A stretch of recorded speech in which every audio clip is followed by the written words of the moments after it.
Thanks, Tommy. Okay, as the war continued, anti-war Bolsheviks found their support growing. On July 3rd through the 5th, a confused armed uprising of soldiers and workers in the name of the Soviets failed. This was the July days, and a lot of historians aren't sure exactly why or how it happened. Well, they're sure why it happened, but they're not sure exactly how it happened. But many people believe it was when the provisional government tried to move a pro-Bolshevik unit of soldiers to the front. They rose up, people followed them, and low-level Bolsheviks and anarchists pushed the rebellion along. Top-level Bolsheviks, like Lenin, refused to either order the seizure of power or give the rebellion any direction or blessing. And the crowds milled aimlessly about what they could have easily taken power if somebody had pointed them in the right direction. Lenin. Afterwards, the government arrested major Bolsheviks, and Lenin fled the country, his reputation as a revolutionary weakened by his lack of readiness.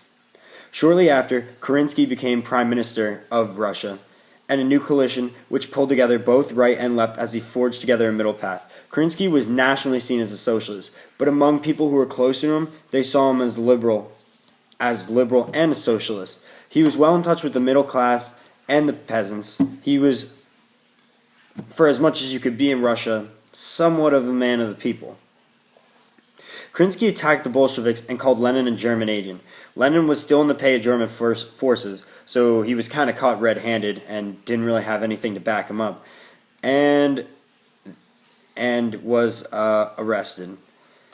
They could have easily destroyed the Bolsheviks, but instead they just arrested a majority of the major Bolsheviks and arrested them for treason. Later, in August 1917, a long-feared right-wing coup appeared to be attempted by General Kornilov, who, afraid the Soviets would take power, tried to take it instead. However, historians believe that the coup was much more complicated and not really a coup at all. Kornilov did try to convince Kerensky about it to accept the program reforms, which would have effectively placed Russia under a right-wing dictatorship, but he proposed this on behalf of the provisional government to protect it against the Soviet, rather than to seize power for himself. There then followed a catalog of confusion, as possibly mad intermediary between Kerensky and Kornilov gave the impression that Kerensky had offered dictatorial powers to Kornilov, while at the same time giving the impression to Kerensky that Kornilov was trying to take all the power. Just a classic mix-up, really.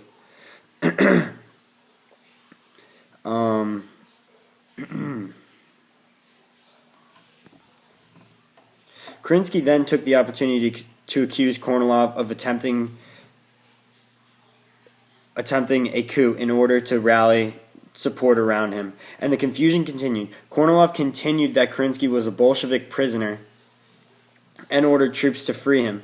When the troops arrived in Petrograd, they realized nothing was happening and stopped. Kerensky ruined his standing with the right, who were fond of Kornilov now, and was fatally weakened by appealing to the left, as he agreed to the Petrograd Soviets forming a Red Guard of 40,000 strong, armed workers to prevent counter-revolutionaries like Kornilov.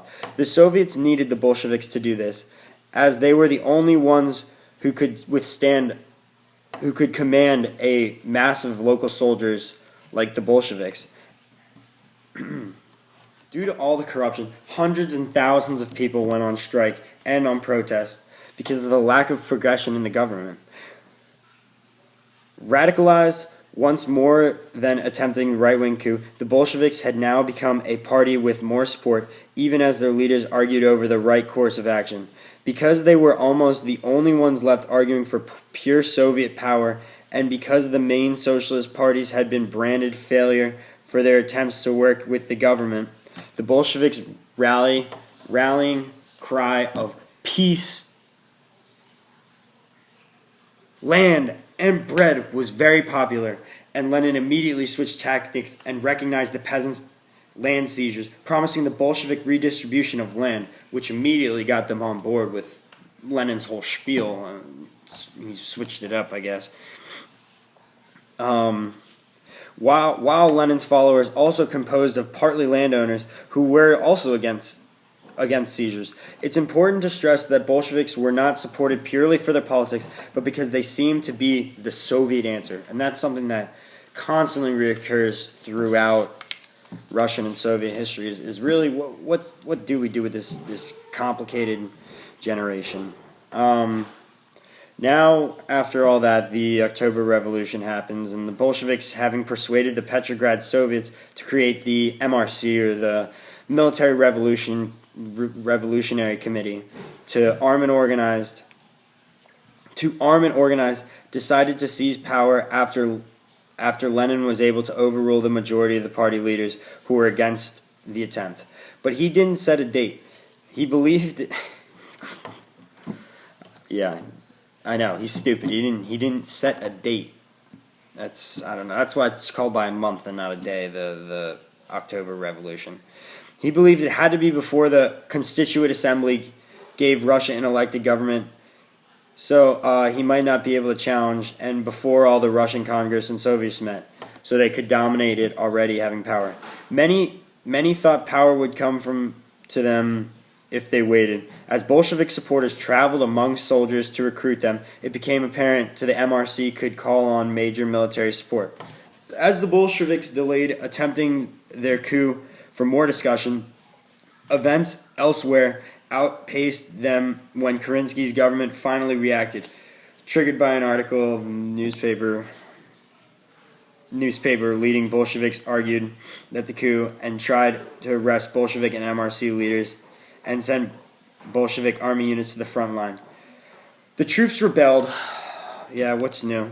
And MRC occupied key buildings.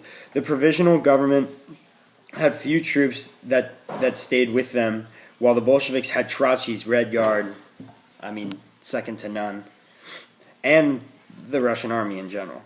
Bolshevik leaders hesitated act and were forced into acting and hurriedly take charge of the coup.